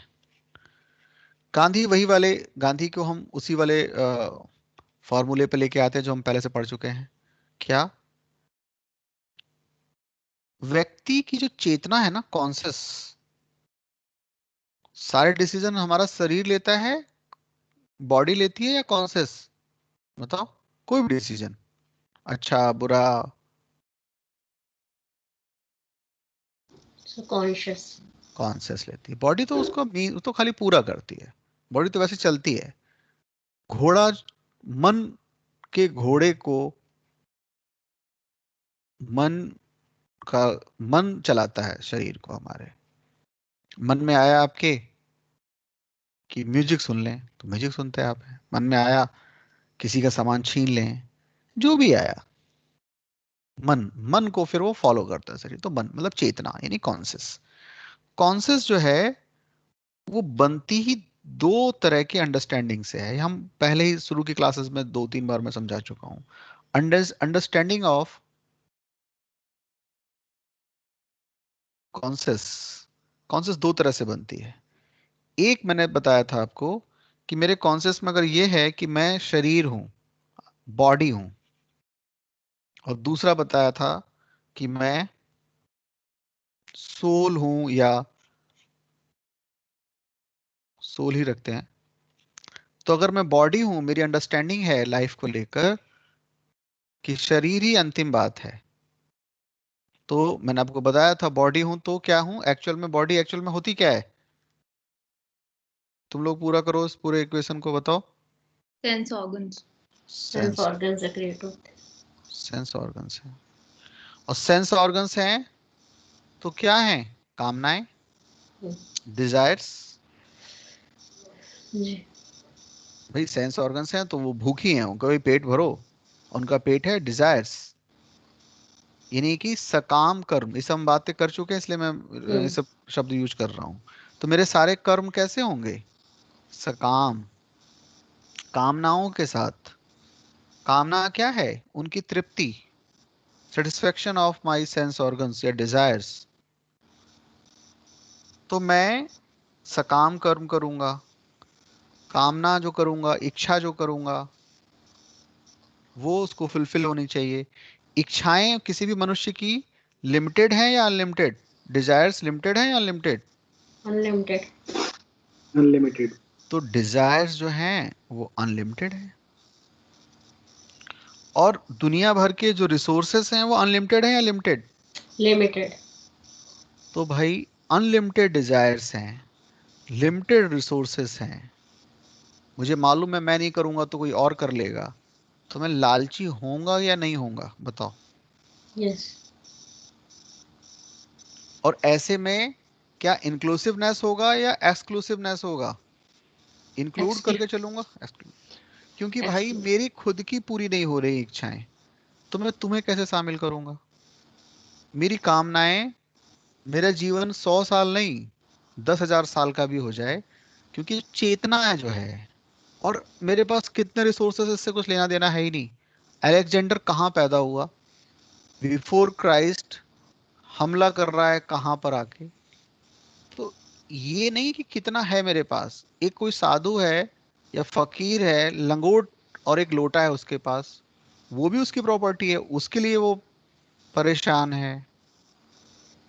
और एक सम्राट है। तो कहने का मतलब, जिस भी चेतना में, कॉन्सेस में की अंडरस्टैंडिंग है कि मैं बॉडी हूँ, अल्टीमेट जो एसेंस है ह्यूमन का, वो बॉडी है, मतलब सेंस ऑर्गन्स। सेंस ऑर्गन्स तो डिजायर्स हैं, और डिजायर्स ऐसे हैं कि एक भी डिजायर्स तो पूरा नहीं होता। कौन सा सपना पूरा हुआ है मनुष्य का आज तक? 5-10 हजार साल जो भी हुए, एक भी पूरे नहीं हुए।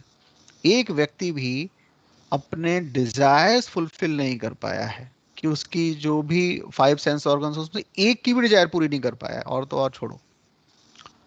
तो कुछ ऐसा ही है कि एक घड़ा है जिसमें 5 छेद हैं, 5 सेंस ऑर्गन्स हैं, आप घड़ा भर नहीं सकते, आपको सोच में ही बदलाव करना होगा। और लेकिन फिलहाल अगर हम अपने आप को यहाँ पे लिमिटेड करें कि ये व्यक्ति अनिवार्य रूप से कैसा होगा? लालची होगा। मेट पहली बात तो मेटेरियलिस्टिक होगा, क्योंकि इसको मैटर को ही जाना है, बॉडी तो मैटर है, मैटर को ही जाना है। और मैटर या रिसोर्सेस हमेशा लिमिटेड हैं, हमारी डिजायर्स लिमिटेड नहीं है। तो मेरी सबसे कॉन्फ्लिक्ट होगा मेरा। क्यों? मेरा रिलेशन ही है वो कॉन्फ्लिक्टिंग होंगे, क्योंकि ये यहीं से है ये। तो a person can understand himself a material which is made up of body or sense organs। अपनी समझ में अगर मैं शरीर हूं, सेंस ऑर्गन्स हूं, तो मैं मेटेरियलिस्टिक होऊंगा। और मैं अपने आप को अगर बॉडी मानता हूं तो मैं मेटेरियलिस्टिक होऊंगा। कामनाएं हैं, इंद्रियां हैं तो कामनाएं हैं, सेंस ऑर्गन्स हैं तो डिजायर्स हैं, और ये अनंत हैं। जैसे आप लोगों ने कहा कि डिजायर्स जो हैं, human needs and desires, sorry human desires are unlimited, और इनकी पूर्ति के लिए, इनके सेटिस्फेक्शन के लिए अनलिमिटेड रिसोर्सेज चाहिए, जो कि है नहीं। तो ऐसा आदमी अपने कोर में ही टेलियोलॉजिस्ट होगा।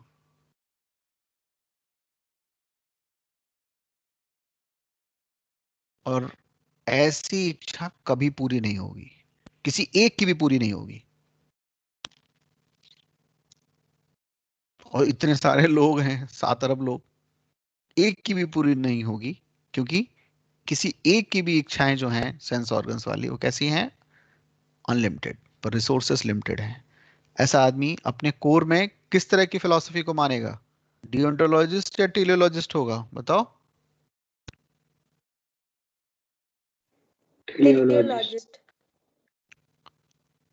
कुछ भी करके मैं अनलिमिटेड रिसोर्सेस इकट्ठा नहीं कर सकता, जुटा नहीं सकता, तो संभव नहीं है कि अनंत संसाधन जुटा पाऊं। पर इसकी कोशिश में मैं कंज्यूमरिज्म को प्रमोट करूंगा, मैं कंज्यूमरिस्ट होऊंगा, उपभोक्तावादी होऊंगा। और ऐसा व्यक्ति अनिवार्य रूप से लालची होगा, स्वार्थी होगा, और स्वार्थ जहां टकराएंगे वहां वो हिंसक होगा, वहां वो वायलेंट होगा। और ऐसा व्यक्ति जो स्वार्थी है, ग्रीडी है, वायलेंट है, क्या इसकी जो चेतना है, कॉन्शियस है, वो क्या यूनिवर्सल कभी हो सकती है? नहीं। No sir. तो ये कभी भी ट्रुथ तक नहीं पहुंचेगा, ट्रुथ को जान ही नहीं पाएगा। और यही व्यक्ति क्वेश्चन उठाएगा क्योंकि ट्रुथ को जान ही नहीं रहा है, अध्यात्मवाद या बाकी चीजों पे क्वेश्चन उठाएगा, गांधी को इररिलेवेंट बताएगा क्योंकि ट्रुथ को समझ ही नहीं रहा। बट वो तो बाद में मैं प्रूफ करूंगा, फिलहाल यहां तक आपको जानना है कि ऐसी कॉन्सेस जो अपने आप को मटेरियल समझती है, अपनी अंडरस्टैंडिंग उसकी मटेरियल अंडरस्टैंडिंग है, बॉडी है, वो चेतना लगातार नैरो होती जाएगी। क्योंकि मैं अपने आप को फुलफिल, मेरे डिजायर्स फुलफिल होने हैं ना, तो मैं कैसा होता जाऊंगा? नैरो, मतलब एक्सक्लूसिव होऊंगा। जबकि सत्य, ट्रुथ जो है, वो यूनिवर्सल अंडरस्टैंडिंग के साथ है, और वो तब हो पाएगी जब मैं इंक्लूसिव होऊंगा। क्या ये बात कुछ मुश्किल तो नहीं लग रही, समझ में आ रही है ना?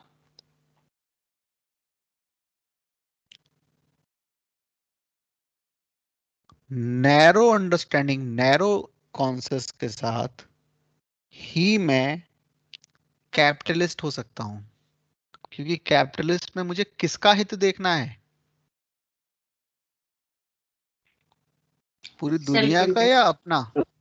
सेल्फ खुद का। Interest, profit based. और मुझे अगर उपभोग करना है, तो उपभोक्तावादी बनना है, तो मैं जाहिर से मैं अपने उपभोग की बात कर रहा हूं, मैं अपने कंज्यूम की बात कर रहा हूं। और उसको चलाए रखने के लिए मैं मार्केट बनाऊंगा, डिमांड एंड सप्लाई बनाऊंगा, ताकि डिमांड बनी रहे। डिमांड बनी रहेगी तो लोग ज्यादा ज्यादा कंज्यूम करेंगे, ज्यादा कंज्यूम करेंगे तो मेरे मेरे पास ज्यादा से ज्यादा कैपिटल आएगा, पूंजी आएगी। क्यों?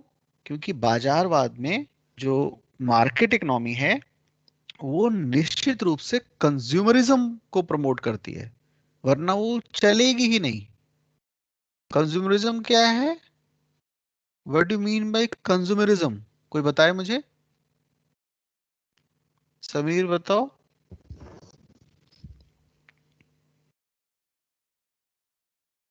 सर ज्यादा से ज्यादा चीजों का उपभोग करना इंडस्ट्रियलाइजेशन को बढ़ावा देगा।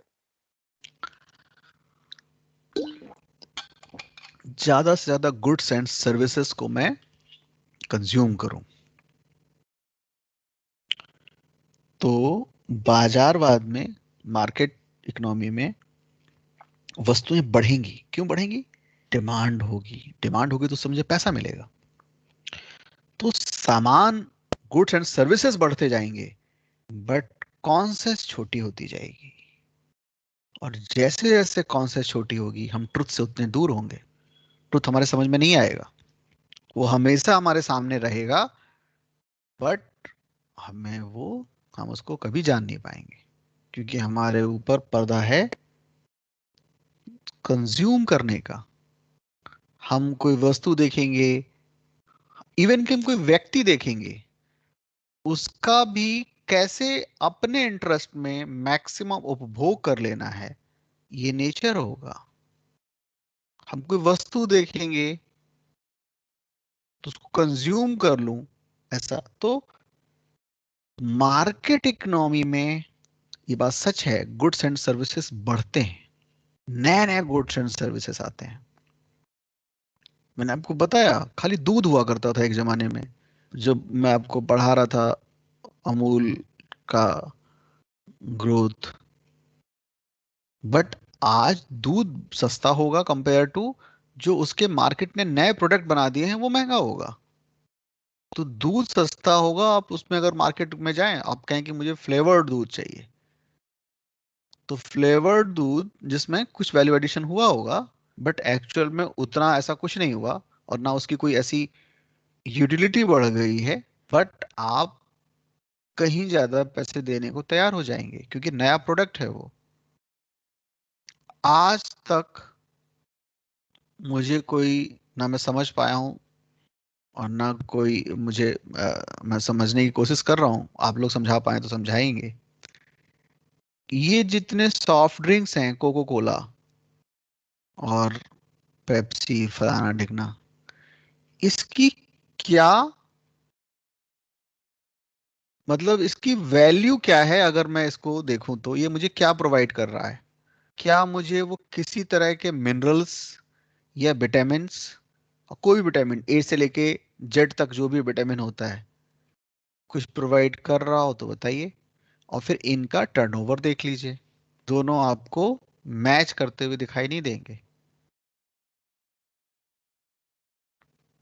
कोई मिनरल्स या कोई विटामिन जानते हैं आप लोग पेप्सी से, कोक से? आशीष बताइए, या अभिषेक, नहीं अभिनव? सर, ऐसा तो कुछ नहीं है। बट मार्केट ने एक चेतना, एक कॉन्सेप्ट डेवलप की है कि यही है राइट चॉइस बेबी। शुरू में आता था शायद पेप्सी के लिए आता था या थम्स अप के लिए, या पियो पिलाओ, पियो पिलाओ मौज बनाओ, ऐसा कुछ करके, है ना? और ये लगा कि ये एक एसेंशियल गुड हो गया। और अब आप देखेंगे, और ऐसा मैं खाली एक एग्जांपल, मुझे एक किसी से दुश्मनी नहीं है कोक से या उससे, मैं एक बात बता रहा हूँ, ऐसे आप हजारों हजार चीज देख सकते हैं। तो उसने कंज्यूमरिज्म को बढ़ाया अपने एडवर्टाइजमेंट के थ्रू, अपने और तरीके से। और एडवर्टाइजमेंट में एक लालसा कि ज्यादा से ज्यादा अपने सेंसरी ऑर्गन्स को सेटिस्फाई करना है, वो होती है। एडवर्टाइजमेंट का मतलब ही होता है कि आपके अंदर वो कॉन्शियस डेवलप करे कि इसका उपभोग नहीं किया तो फिर लाइफ, फिर इंसान होने का फायदा ही क्या है, कोई भी चीज।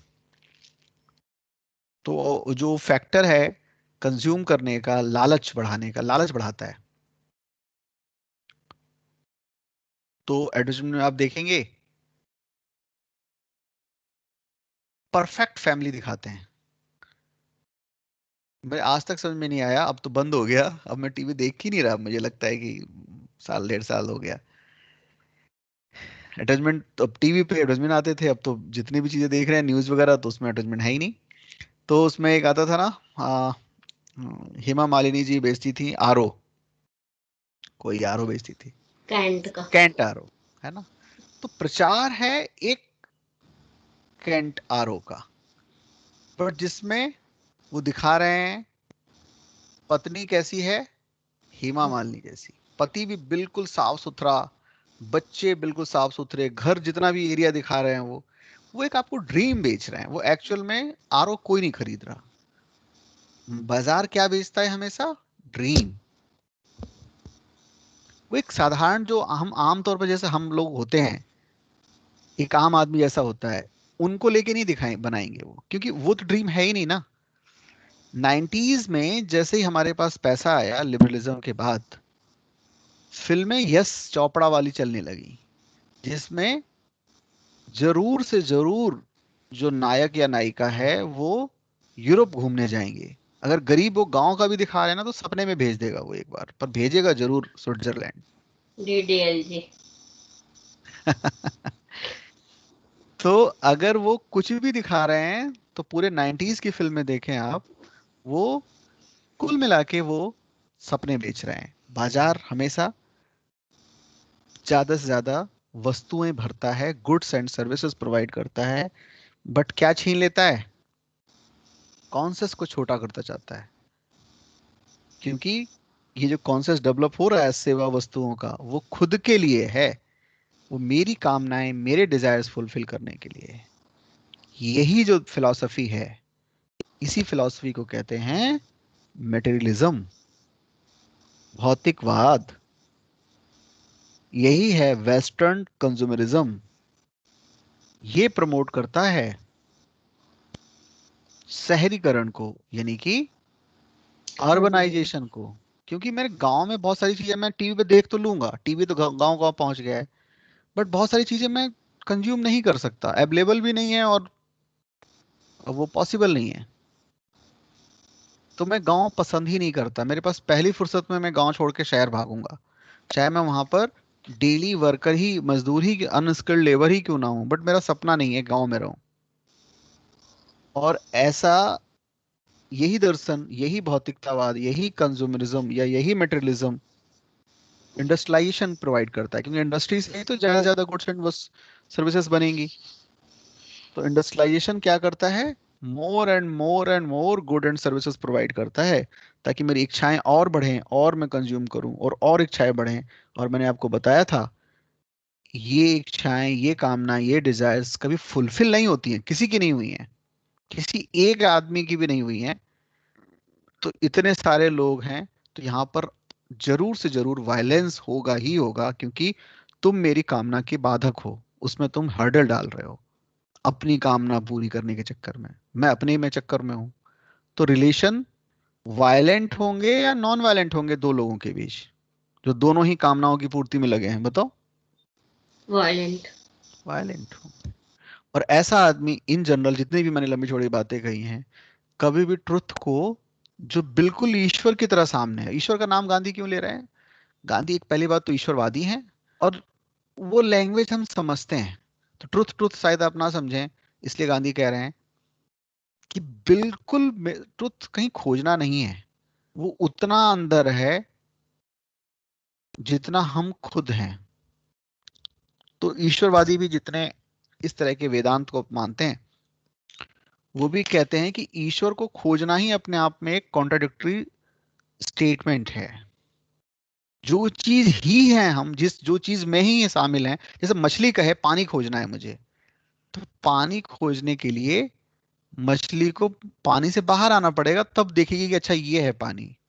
तो मछली तो शायद आ भी जाए, मनुष्य संभव ही नहीं है हम ईश्वर से बाहर आ जाएं। तो खैर, ट्रुथ भी बिल्कुल वैसा है, और ऐसा आदमी ट्रुथ को कभी नहीं जान सकता जो इस तरह का है, मेटेरियलिस्टिक है। और मेटेरियलिस्टिक व्यक्ति की जो कॉन्सेप्ट है वो लगातार नैरो होती जाती है, संकीर्ण होती जाती है, क्योंकि उसका पूरा फोर्स होता है अपने कॉन्सेप्ट को ग्रो करने की जगह अपने बॉडी की डिमांड को पूरा करने में लगा होता है। पूरी कॉन्शियस एक ही चीज फुलफिल कर रही होती है, पूरी ताकत लगा रहा होता है, जग रहा होता है रात में, दिन में बेचैन होता है, रात में बेचैन होता है। वो पूरी कॉन्शियस किस तरफ होती है? जो उसके कामनाएं हैं, डिजायर्स हैं, वो फुलफिल हो। ये नैरोनेस का रीजन है। नैरो कॉन्शियस लगातार होता जाता है उसका। ये फर्स्ट फेज था गांधी का, जब गांधी कह रहे हैं, ये पहला मॉडल था। बात समझ में आई? तो पहले मॉडल में मैं मान के चल रहा हूं, क्योंकि हम पहले भी इस पे बात कर चुके हैं, आदमी की अंडरस्टैंडिंग अपने सेल्फ को लेकर क्या है? बॉडी। मेटाफिजिकली अपने आप को बॉडी और सेंसरी ऑर्गन्स मान रहा है। सेंस ऑर्गन्स हैं तो डिजायर्स हैं। डिजायर्स कैसे हैं? अनलिमिटेड हैं। बट रिसोर्सेस कैसे हैं? हमेशा लिमिटेड हैं। तो इसी कॉन्फ्लिक्ट की वजह से उसके अंदर लालच आएगा, हिंसा आएगी, है ना, ग्रीड और वायलेंस आएगा। और हर आदमी ग्रीडी है, हर आदमी वायलेंट है। तो आप समझ सकते हैं, वो कभी भी ट्रुथ या ईश्वर को नहीं समझ सकता, ट्रुथ को नहीं समझ सकता। और नहीं समझ सकता तो वो यही एक प्रॉब्लम है। दूसरा मॉडल है जब ह्यूमन अपने आप को, सोल। पर्सन की अंडरस्टैंडिंग अपने आप को चेतना, अब मैं प्योर कॉन्शियस हूं, सोल हूं, ये मानता है। ये मानते ही चीजें बदल जाती हैं। वो कह रहा है कि मेरे अंदर बॉडी है, बट मेरी जो कॉन्शियस है, बॉडी मेरी कॉन्शियस को रेगुलेट नहीं करती है, कॉन्शियस से मैं बॉडी रेगुलेट करता हूं। तो बॉडी की मिनिमम रिक्वायरमेंट में पूरी करता हूं। मैं जानता हूं कि बॉडी है और बॉडी खत्म हो जाएगी, नश्वर है। बट जो कॉन्शियस है वो इमॉर्टल है, कॉन्शियस कभी नहीं मरती। तो बॉडी, मेरा काम ये नहीं कि बॉडी खत्म कर दूंगा। मैंने आपको कहा भी था, गांधी ने कितनी ही बार कहा है कि मैं कम से कम 125 साल जीऊंगा। तो ऐसा नहीं कि वो सुसाइडल थे। पर आपकी प्रेफरेंस क्या है लाइफ में, इस पर डिपेंड करता है। तो गांधी की प्रेफरेंस थी कॉन्शियस को लगातार डेवलप करना, या गांधी इसको प्रमोट कर रहे हैं। बॉडी एक मीन्स है, वो ठीक है, उसकी अपनी। तो ऐसा नहीं कि गांधी सुसाइडल हैं। और क्या पता 125 साल शायद ना भी जीते, बट 100 साल जीते, क्योंकि गांधी जब गोली लगी, उनको गोली मारी गई, तो उनके प्लान देखो। पाकिस्तान जाना था, ये करना था, वो करना था। उनको लग रहा था कि, ऐसा नहीं कि वो मरने को बेचैन थे, ऐसा कुछ नहीं था। तो कॉन्सियस को सेंटर मानने में, अंडरस्टैंडिंग कॉन्सियस है अगर, तो उसका मतलब ये नहीं कि शरीर, वो आदमी सुसाइडल है, बट वो आदमी का प्रेफरेंस जो है वो बॉडी नहीं है, बॉडीली डिजायर्स नहीं है। वो जानता है कि ये नष्ट हो जाएगा। तो वो क्या कर रहा है, अगर मेरी पहचान, स्व की पहचान, स्व मतलब मेरे अपना, जो मेरा सार है, जो मेरी एसेंस है, मैं एसेंस में अगर स्व हूं, स्व मतलब एसेंस, सार, स्व, स्व।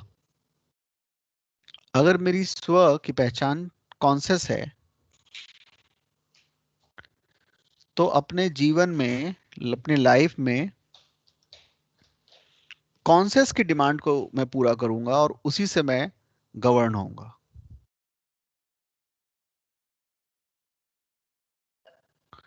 तो बात खाली ये है कि मालिक कौन है। पहले मैं मालिक था मेरी बॉडी, मेरी सेंस ऑर्गन्स। दूसरे मॉडल में मालिक कौन है? सोल। स्व की पहचान, मेरी मेरी कॉन्शियस। बस मैटर खाली इतना है।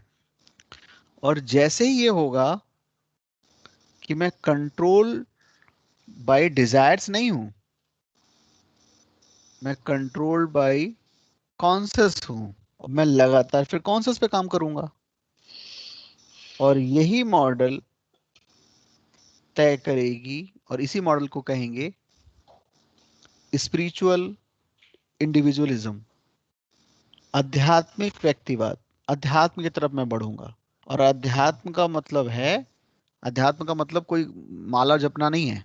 एक तो हम लोगों ने शब्दों को बहुत बिगाड़ दिया है, इसलिए शब्द हमें कई बार लगते हैं कि हम समझ नहीं पा रहे, इसलिए समझ पा रहे हैं कि हम जो मतलब जानते हैं और जो एक्चुअल है उसमें फर्क है। तो अध्यात्म का मतलब है आत्मनियंत्रण, सेल्फ कंट्रोल। और सेल्फ कौन सा है? कॉन्शियस। कॉन्शियस का कंट्रोल, स्वयं का कंट्रोल, सेल्फ कंट्रोल, स्वनियंत्रण। नियंत्रण किसके नियंत्रण में है? चेतना के नियंत्रण में। स्वयं पर नियंत्रण, स्व मतलब स्वयं,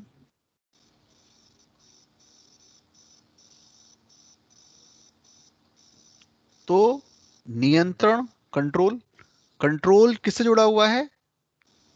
स्टेट से, राज्य से। राज्य, कंट्रोल करने का काम राज्य का है। स्वयं पर कंट्रोल करना है, दैट इज स्वराज। स्व मतलब सेल्फ, राज मतलब कंट्रोल, स्वराज।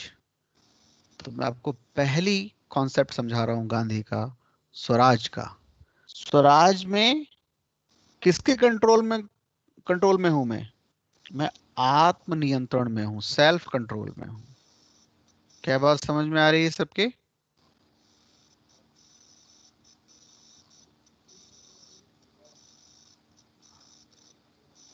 आत्म नियंत्रण में हूं तो मेरी जो चेतना है उसका इच्छाओं पर नियंत्रण है। मेरी डिजायर्स पर कंट्रोल्ड है, तो कंट्रोल डिजायर्स लिमिटेड डिजायर्स होंगी। बोलो यस और नो। जी। तो लिमिटेड डिजायर्स होंगी। रिसोर्सेस कैसे हैं, लिमिटेड के अनलिमिटेड? लिमिटेड। डिजायर्स भी लिमिटेड हैं इसमें और रिसोर्सेस भी लिमिटेड हैं। तो सीमित संसाधनों से मैं अपनी सीमित इच्छाओं को पूरा कर सकता हूं। सीमित रिसोर्सेस, सीमित संसाधन, सीमित संसाधनों से पूरी दुनिया की सभी मनुष्यों की सीमित इच्छाएं पूरी हो सकती हैं। कोई झगड़ा ही नहीं है। और अगर पूरी दुनिया की सीमित इच्छाएं सीमित संसाधनों से पूरी हो सकती हैं, इससे आएगी सार्वभौमिकता, यूनिवर्सलिटी। और इससे आएगा इंक्लूसिवनेस, समावेशन। इससे आएगी समानता। समानता क्यों आएगी? सारी रिक्वायरमेंट सबकी पूरी हो रही है, रिक्वायरमेंट मिनिमम है और रिसोर्सेज भी लिमिटेड है। लिमिटेड रिसोर्सेज, लिमिटेड डिजायर्स, सबके फुलफिल हो रहे हैं। अब सबके फुलफिल हो रहे हैं तो लालच क्या करना, क्यों करना?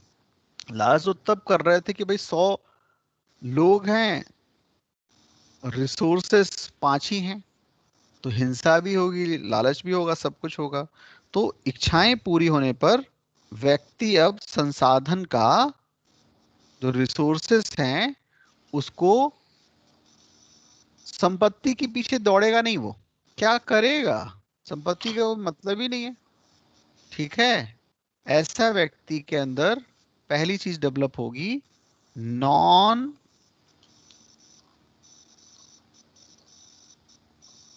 पजेसनेस।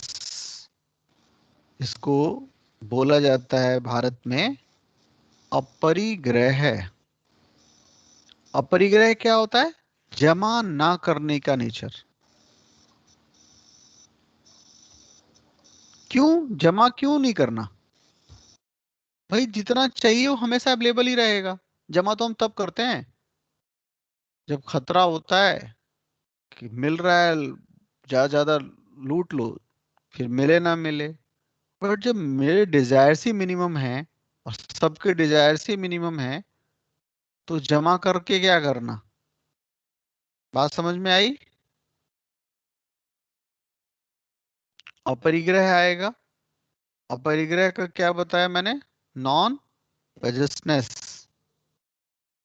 और जब मुझे जमाखोरी करनी ही नहीं है, इससे उत्पन्न होगा नॉन स्टीलिंग। हिंदी में बोलते हैं इसको अस्तेय। चोरी ना करना। चोरी मैं करता ही क्यों हूं? मुझे मालूम होता है कि दूसरे का हक है ये, बट मैं इसको ले ले रहा हूं। वही लालच है, ज्यादा ज्यादा जमा करना है। तो जब मेरे अंदर अपरिग्रह होगा, आस्तेय होगा, तो व्यक्ति का लालच और स्वार्थ समाप्त हो जाएगा। और लालच स्वार्थ समाप्त होते ही व्यक्ति की हिंसा, यानी कि वायलेंट जो करेक्टर है वो समाप्त हो जाएगा। और अगर लालच ही समाप्त है, रिसोर्स का लालच ही समाप्त है, तो झगड़ा क्या? इंडिया और चीन का झगड़ा है क्या? रिसोर्स का। ज्यादा से ज्यादा रिसोर्स तक पहुंच। तो अगर ये है ही नहीं, तो इंडिया पाकिस्तान, इंडिया चाइना का झगड़ा होगा ही क्यों? बताओ, इंडिया चाइना का झगड़ा की वजह क्या है? दोनों चाहते हैं कि ज्यादा से ज्यादा रिसोर्सेस तक उसकी पहुंच हो। यही झगड़ा है। बट अपरिग्रह है और आस्तेय, non possession and non stealing का करेक्टर है, तो झगड़े के तो जड़ ही नहीं है। क्या बात समझ में आई? जी सर। तो एक इक्वेशन लिख लो, इसके साथ आज की क्लास यहीं समाप्त करेंगे।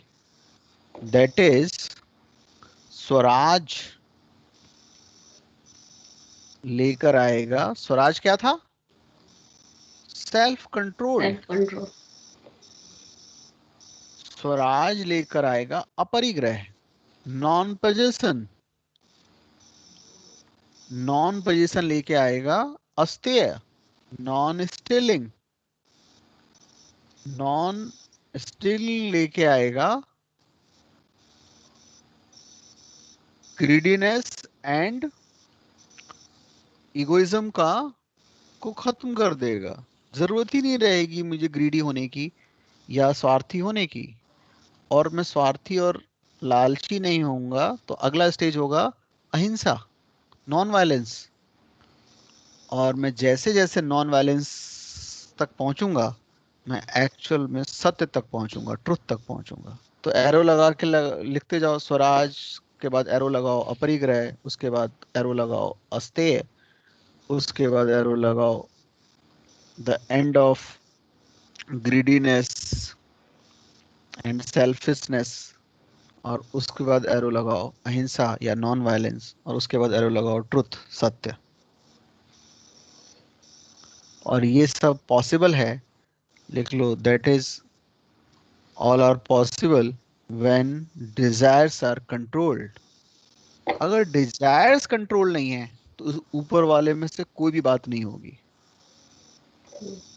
तो जिस व्यक्ति, जो भी गांधी की नजर में जो व्यक्ति अपने डिजायर्स पर कंट्रोल नहीं कर सकता, वो कभी सत्य नहीं बोल सकता, बोल भी नहीं सकता। सत्य का पालन करना तो बहुत बड़ी बात है। तो गांधी कहते हैं जो इंसान, जो पर्सन डिजायर्स पर कंट्रोल नहीं कर पाता, वो कभी सत्य बोल नहीं सकता।